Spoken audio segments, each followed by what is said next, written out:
I've noticed that for a lot of men, masculinity is dependent on a woman's willingness to submit to you, whereas femininity is not dependent on something external from you for the femininity to be validated. For a man to feel secure in his masculinity, not only does he need a woman to submit to him, but he needs people to control, quote unquote, lead, but it's really just control, and people to be beneath him for him to feel validated in his masculinity. Whereas if you look at the things that make up femininity, it is all intrinsic. It's not based on anything external. Another thing is masculinity for men is often defined by what other men say is masculine and not what women say, because when women talk about the qualities and traits that we value in a partner, y'all call those men simps. But all of the things that y'all say makes a man a real man are often very toxic and not things that women actually desire in a partner.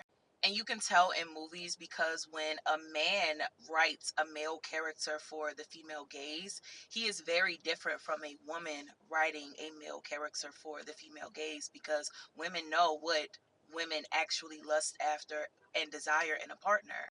Another example is the fact that men will marry women who other men deem worthy enough. They want the respect of other men. So that's how they choose the partner that they will marry.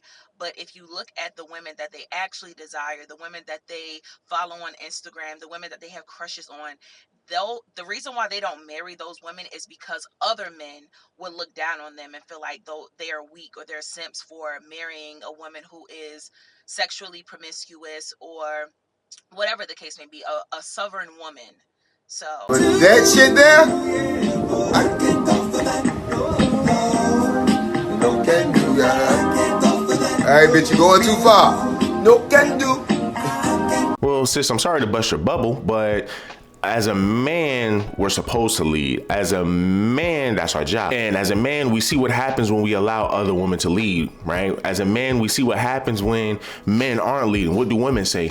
Oh, your men today aren't the men of old. Your men today don't protect, don't do anything. Your men today aren't real leaders. We hear that from so many black women that swear up and down your black men aren't real leaders. But then we turn around and we hear this chick trying to tell us what it means to be a man. People, it gets worse. It gets worse. The first, you think this video is bad, man. It gets worse the next two videos that we see here shortly. But once again, when we allow a woman to lead, or if we allow a woman to dictate what a real man is, we start to grow, we start to raise a lot of pookies, and we start to raise a lot of emotional men, right? And they come from your single parent households raised by women who are like her. So men have always taught other men how to be leaders. It wasn't until feminism that we now have women trying to change the roles of everybody, not just man, right? And not just woman, but everybody. So, hey, women should be able to have the same equal amount of power as men, all while men still have to be men and still have to maintain their responsibilities by adhering to what women say. And here's the thing, right? And if what she is saying about femininity is true, then you would not have women running around here saying that in order for me to become feminine, you have to take me out of my masculinity. And this is like, what?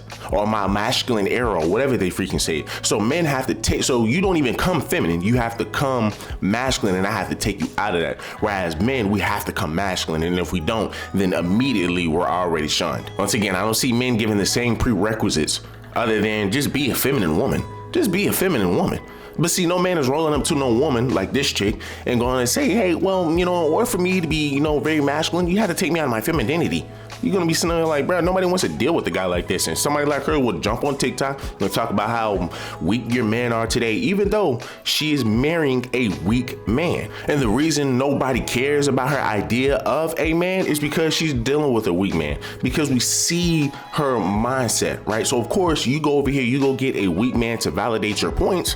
What do you expect, right? Of course, she's going to be even more enticed to sit over here and post BS on her damn TikTok. And then what's so funny, she tries to pretty much remove the argument of, hey, well, you must be dealing with a simp. You must be dealing this. You must be dealing with this type of guy, by simply saying, well, guys look at what it means to be a man through other men. Okay, well, does a little girl learn how to be a woman by other men or by another woman? The roles of man and woman to fit their needs, to fit what they want. want. It's really never needs, because they literally have everything that they need. So it's to fit what they want, not what they need, but what they want. And the reason we could care less about women's idea of a man is because her idea of a man is a simp. And y'all don't believe me? Just look at this video right here and y'all tell me if this guy's a simp or not. So I made a video saying that men should pay for everything, and someone said, what value do you bring to a man's life? Not no basic answer.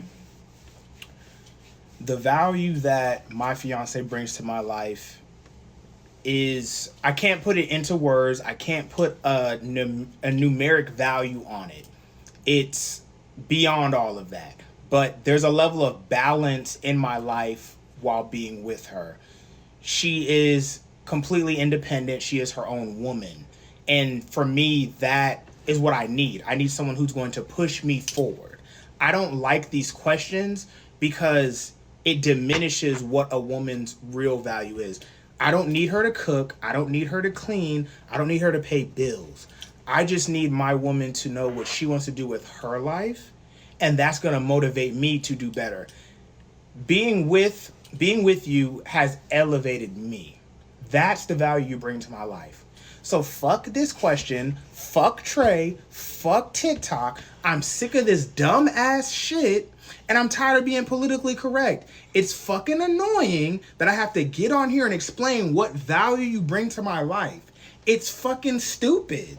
It's dumb. Why do we keep having these back and forths? Get in a relationship and you tell me what value your woman brings to your life. Oh, you probably don't fucking have one because you're having this discussion on TikTok. Get a job, get a trade, get an education, get married. And stop asking my fiance dumbass fucking questions because it's pissing me off. You're not bringing value to my life by asking these fucking questions. That's the bigger picture. The bigger picture. You're worried about the crab legs. Y'all worried about the crab legs biting my toes. I knew those crab legs. I knew it was the aliens in the water. They were trying to. I knew it was Trey asking dumbass questions. I knew it. I sentence you to 5,000 lashes for conduct unbecoming a black man. Once again, guys, I mean, you have all of them rings on your fingers and whatnot. To me, that already tells me that his elevator doesn't go all the way to the top either, right? I mean, and here's the reason why. You have all of those rings, you seem flashy, and then on top of that, you are a simp. For me, personally, anytime I see stuff like that, a simp with a bunch of money, guys, listen, that relationship would never last long. That relationship is not ever gonna last long, and they obviously both have issues. I feel like she has way more. I feel like she has mental issues, but this guy, he obviously has, I can't even say confidence issues, because the dude looks like he can really get a good woman. I don't know why he's settling for this thing, right? And then what's even worse is the way she looks at herself in the mirror. She's just in the mirror. Like when he's talking, just look at how she looks.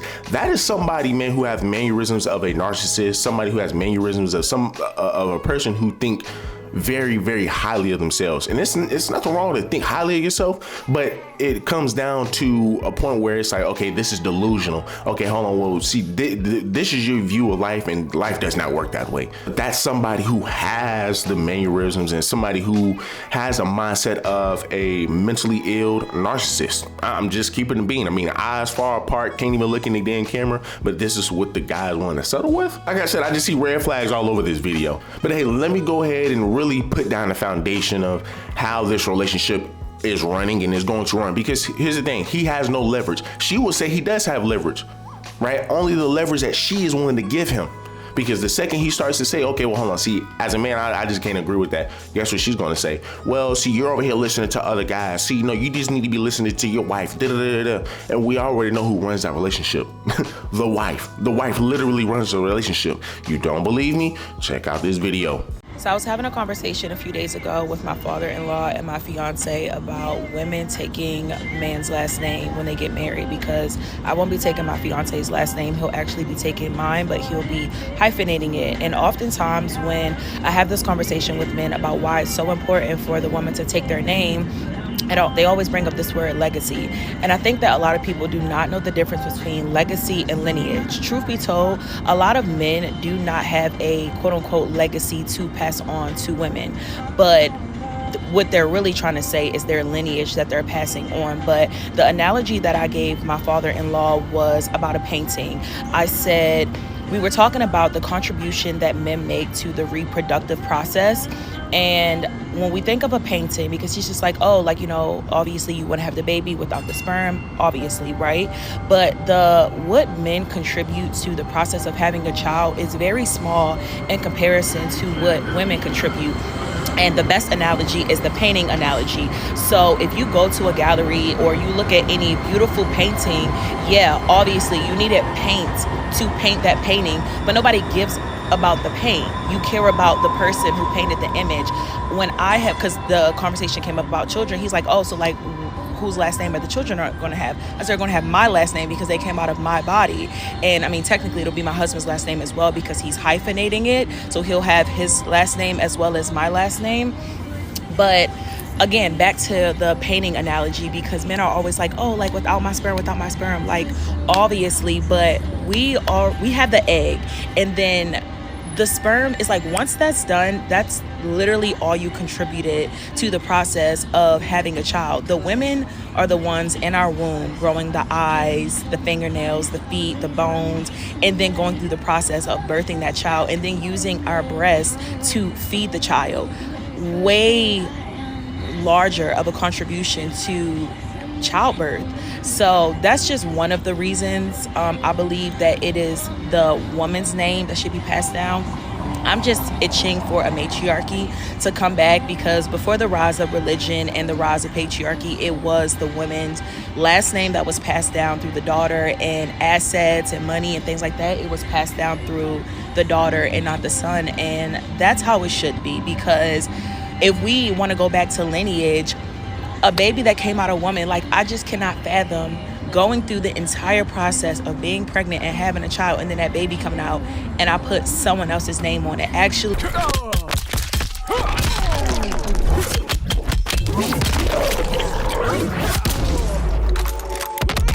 I mean, bro, you're going to take your woman's last name, and she has the mindset that she has. That marriage is not going to last, and I don't care what nobody say. I hope it doesn't last. I truthfully hope it does not last, and I hope he does get married to this woman, and I hope something does happen. She does take his money, because the fact that you know this woman is in the wrong, the fact that you know this woman is not here for the right reasons, should already tell you, man, that this relationship isn't going to last. This relationship is going to end in the worst way possible. Now, do I really hope that? No, I hope that she does come to her senses one day and know that what she is doing is 1,000,000,000% wrong. But hey, if you are a simp and that's what you're willing to accept, you have to eat that. That's on you. That's on you, but and nobody else. She runs that relationship, and it's her world, and he just lives in it. And this is the issue that we have with women like her, is because they will sit here and they will grab the simpiest of simps, and then they will grab a guy who's like a Kashing. They will grab a guy who's like Larry Wills. Y'all, I should highly suggest y'all go check out the Larry Wills. This is probably the situation that this guy is in right now. Let's just keep it a bean. But this is the type of guy that she would want. This is the type of guy a lot of women want. They want yes men. They don't want real men. So y'all guys, let me know down below what y'all guys think. Do me a huge favor, leave me a like, leave me a comment, subscribe to the channel. Till the next one.